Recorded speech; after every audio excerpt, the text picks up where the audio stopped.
азыр кайдасың? Таңдамай программасы. Кай жерде кандай жайдасың? Деген ырды укчуң беле? Укшумун. Айым болдуң, күн болдуң деген ырчы. Аны эмесе автору бүгүн бизде конокто ырчы жана обончу Самат Уланбеков. Саламатсызбы? Саламатсызбы. Кош келдиңиз. Маанайыңыз жакшыбы? Абдан жакшы. Кандай маанайда жаратасыз? Ырларды ар түрдүү. Өзүнүн ыгына жараша. Анан сиздин мына келериңиз менен эле биз мындай орчундуу эң токотер жерин суроонун баштайлы. Биринчи эле сурообуз, айтсаңыз, базарда картошканын баасы канча болот?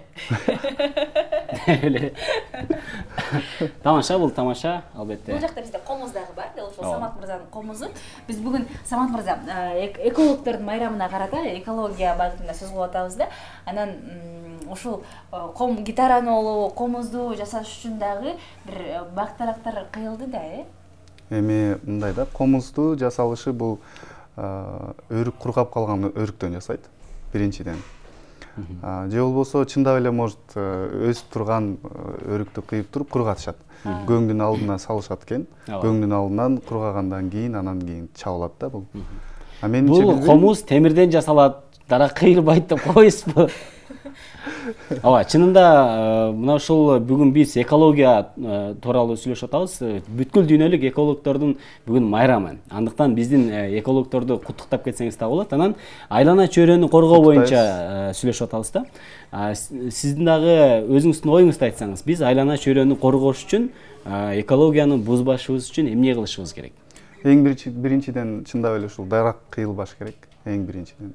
Себеп дегенде кычкылтекти бөлүп берген бизге бул дарак. Бизге жашоо берген дарак десек болот. Жазда көгөргөндө биз дагы жашарабыз, билесиздер. Андыктан мен бирөө эле айта алам ушундай. Азыр деген бактарактарды кыйбаш керек болушунча, наоборот, азыр жок дегенде 9000ден көчөт отургуш керек да. Ооба, эң жакшысы болду. Эң туура болду бул нерсечи. Эми гитарасын берип коюңуз. Гитараны жакшы жооп берди. Жакшы. Самат мырза, өзүңүздүн авторлугуңуз менен чыгармалар жаралып кеткен да, эфирден сырткалда айтып калдыңыз. 60ка жакын өзүңүзгө таандык болгон чыгармалар бар депчи. Ооба.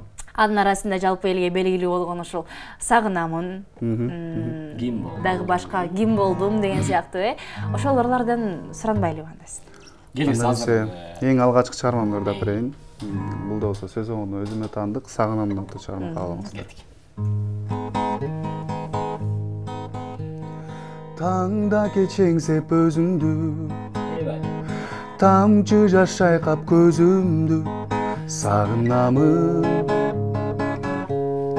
Сагынамын, ойлонуп сенсиз тура албай, оюмду сенден бура албай. Сагынамын, сагынамын, кайдасың, кайдасың, азыр кайдасың? Кай жерде кандай жайдасың? Санага батып зар болуп, сагындым сени, сагындым. Кабарың айтчы барайын, караның издеп табайын. Кайгыга батып зар болуп, сагындым сени, сагындым. Сагындым сени, сагындым. Убакыт өтсө, күн өтсө, уйкусуз сенсиз түн өтсө. Сагынамын, сагынамын. Ай жылып батып баратса, агарып жарык таң атса. Сагынамын, сагынамын, кайдасың, кайдасың, азыр кайдасың? Кай жерде кандай жайдасың? Санага батып зар болуп, сагындым сени, сагындым. Кабарың айтчы барайын, Эй бале.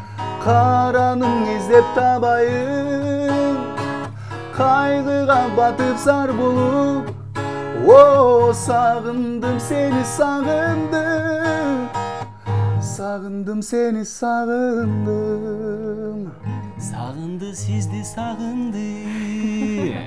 Азамат. Чындап аябай сагынган кезде жазылган ыр экен байкалып көрүнүп турат да, ошондой беле чындап. Чын жүрөктөн чыккан. Чындыгын айтсам, 2010 жылы Нурлан Насип жаңырдап чыккан мал болчу. Унута албайм сени деген ыры бар эле. Ушул ырды уккандан кийин жазгам негедир. Анча-мынча манералар деле окшош. Окшошуп кетет экен. Бирок унута албай келем мен өзүңдү деген ыр беле. Бале. Ушундай ырлардын артынан жазгам. Азыр деле ырчылардан ырчылар талим алат дегендей, ырчылардан ырчылар сабак алат дегендей. Көп эле ырчылар ушундай болсо керек, бир жакшы ырды угуп, артынан жаңы чыгарма жаратса керек. Демек сагынбай эле жазгансыз, жөн эле. Эми андай убактар деле болгон, бирок чындыгында мен ырды бир нерсеге байланып туруп анан жазбайм. Өзү гана эргүү келгенде жаза берем. Жакшы, суроо, эмне үчүн ушундай сонун ырлар менен көпчүлүккө таанылган жоксуз? Же болбосо ушундай ырларды жаратуу менен ушул эле ырыңызды башка ырчынын аткаруусунда укканбыз да бизчи? Нооруз Алымбаев деген досубуз бар, жакшы ырды айтты. Ушул жигит суранып, продюсери Канат Кадыржан, менин да продюсерим азыркы убакта. Ушул агайыбыз суранып берген элек. Себеп дегенде мен өзүм убагында клип тарткан эмесмин, убагында иштеген эмесмин, жөн гана ушул ырдап жүрө бергенмин, ыр жазып эле. Азыр болсо жаңыдан аттанып жатабыз. Канат Кадыржан продюсерлик борбору менен буюрса эми алда жаңы клиптер. Карабайсызбы, гитарада ойнойт экен бир эле учурда, анан комузду дагы ойнойт экен да. Комуз менен бизге бир чыгарма ойноп бербейсизби? Комуз менен кайсы ырларды ырдайсыз, Самат мырза? Эми комуз менен өзүм деле жазган ырларым бар, бирок көбүнчө элдик чыгармаларды. Элдик ырларды? Элдик ырларды, же болбосо ушу биздин жакшы агайларыбыз бар, Элмирбек Иманалиев деген агайыбыз бар, жакшы. Ушул агайыбыздын чыгармаларын көбүнчө ырдайм. Жакшы. Сиз атайын музыкалык билим алган эмессиз? Өзүңүздүн эле аракетиңиз менен, өзүңүздүн талантыңыз менен, Атайын билим алган эмесмин, бирок курстарга катышып, атайын эмелерге барчумун. Бирок жогорку билимим жок. Алдыда талантты билим менен дагы бекемдеп коюш керек, Буюрса. Атайын Бишкекке келдик. Анда эмесе Элмирбек Иманалиев агайыбыздын Булбулум аттуу чыгармасын аткарып берейин.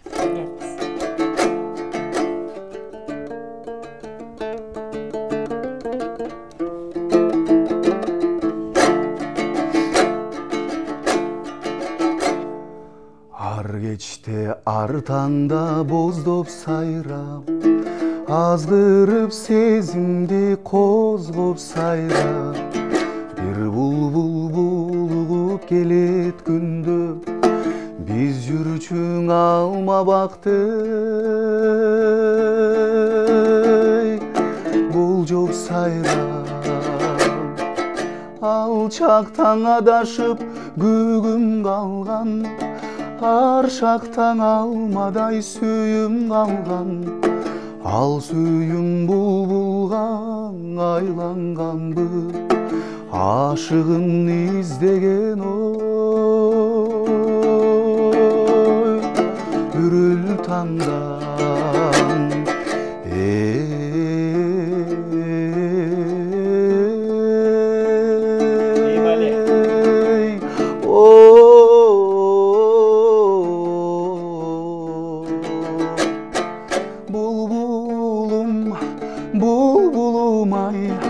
Булуккан кургурумай, бул кечте үнүң баспа, булуктуң эге мынчай, булбулум булбулумай. Жашайсың жаш булбул токтобогон, жашоодо жан жок эй боздобогон. Жашыймын көп эстеп ал күндөрдү, жаштыгым жаштыкан эй, окшобогон сайрашың өткөндү эске салып санар каймал күндөр четте калып булуккан булбулдай сени жоктоп буйруксуз сүйүндү мен жектеп алып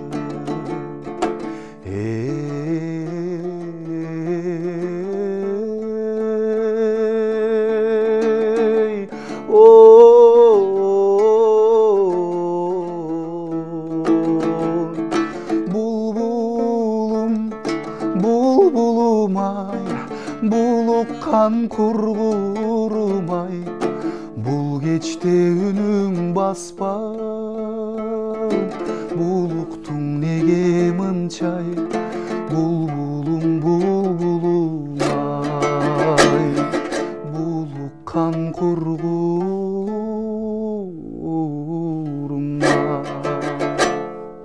Мыкты аткаруу элдик чыгармага айланган Элмирбек Иманалиев агабызга ыраазычылык билдиребиз ушундай сонун чыгарманы жаратып койгон үчүн. Анан Самат мырза жогоруда айтып калдыңыз да чыгармачылыкка аттанып билим алыш үчүн Борборго келип калдым депчи. Анан бизде дагы көрүүчүлөрдө дагы суроо жаралдуу болуш керек. Кайсыл жактан келип калды деп? Кайсыл жактан келдиңиз? Кайсыл жактын колону деп? Областына караштуу Сузак району Жашасың деген айылдан болом.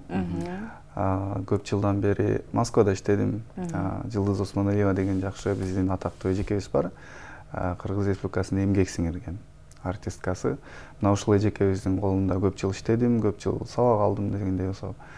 Ал жакта жүрүп калдым, себеп дегенде турмуш шартка байланыштуу. Эгер бул жакта болсом анда тез эле келмекмин. Тез эле чыгармачылыкка аралашмаксыз. Ошондуктан алыста болгон үчүн эми келдим десем болот. Буюрса алдыда жакшы пландар, жакшы ырлар, жакшы клиптерге даярданат. Жакшы. Анда биз телекөрүүчүлөргө дагы бир жолу кайрылып кетели. Алдыда болсо Самат Уланбековдон жакшы бир клиптерди, жакшы чыгармаларды күтсөңүздөр болот экен. Ооба. Коногубузга сурооңуздар болсо 56 76 72 сандарын терип түз байланышка чыксаңыздар болот. Самат мырза, жаңыдан кыргыз эстрадасына аралашып, кыргыздын шоу бизнесине аралашчу адам деп атпайсызбы? Анан мындай кандай учурлар сиз үчүн катталды да, таң калыштуу болду, же болбосо кээде баягы мен күтпөгөн нерселер болуп кетти, анан кыргыз эстрадасы мага жакпай калган үчүн, мен көңүлүмдөгүдөй болбой калган үчүн мен кетип калдым деген ырчыларды да көп көрөбүз да. Кыргыз шоу бизнесине жаңы гана деңизге кирип сүзүп баштаган учурда кандай болуп атат? Эгер чындыгын айтсам, мага эч кандай деле мындай таң калыштуу нерсеси жок. Себеп дегенде кичинекейимден эле көрүп келем, билип келем. Атайын ушу сураштырып келем өзүм. Ким кандай ырды айтчу болсо, ким кантип ыр жазат, эмне кылыш керек, эмне кылыш керек, ушуларга кызыккан адам сурайт. Анан чыгармачылыктан мен кетип калдым, жакпай калды деген адамдар, алар чыгармачыл адамдар эмес. Же болбосо алардын ошол нерсени көтөрө алган эмес, эрксиз адамдар десек болот. Чыгармачылыкта аябай көп кыйынчылыктар болот экен. Эң эле биринчиси бул бардыгы биз ырдап жүрсөк, жыргап жүрөт деп ойлосо керек, бирок чыгармачылыкта кыйын жактары көп. Ар бир иште эле эмгек керек, эң чоң эмгек керек. Жана ошондой эле адеп керек, адамгерчилик адам керек. Кичпейли болуш керек, же болбосо алдыдагы боло турган нерселерге даяр болуш керек. Жакшы. Кыргыз эстрадасында кимдин ырларын угасыз, же болбосо кимдин талантын баалайсыз, сыйлайсыз? Ушул суроону берет болуш керек деп ойлогом. Чындыгында Султан Садралиев агабыздын жакшы укчумун, жакшы көрчүмүн. Буюрса жакындан тааныш да болуп калдык. Жакшы мамиледен чыгып калдык десек болот. Султан Садралиев агабыздын ырлары менен чоңойгонбуз чындыгында. Анан Мирбек Атабеков. Жакшы. Анда биздин убакытта кыскарып бараткан экен, гитараны коштосунда дагы бир чыгарма, кыскача чыгармадан сураналып. Анда эмесе ушул бир куплет, бул да болсо сөз обон өзүмө таандык, эми сага ким болдум аттуу чыгарма кабыл алыңыздар.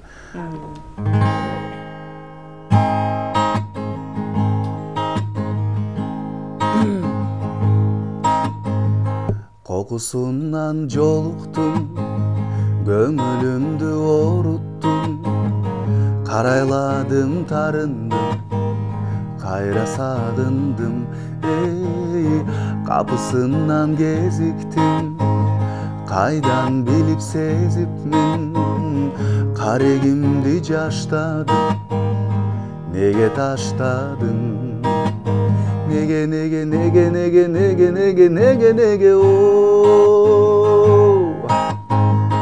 ай болдум, күн болдум, жарык болдум, түн болдум, даниярым дечелең, эми сага ким болдум, бегим айым сен болдуң, бийиктерге тең болдуң, раймалым дечелең, эми сага ким болдум, сагаң о,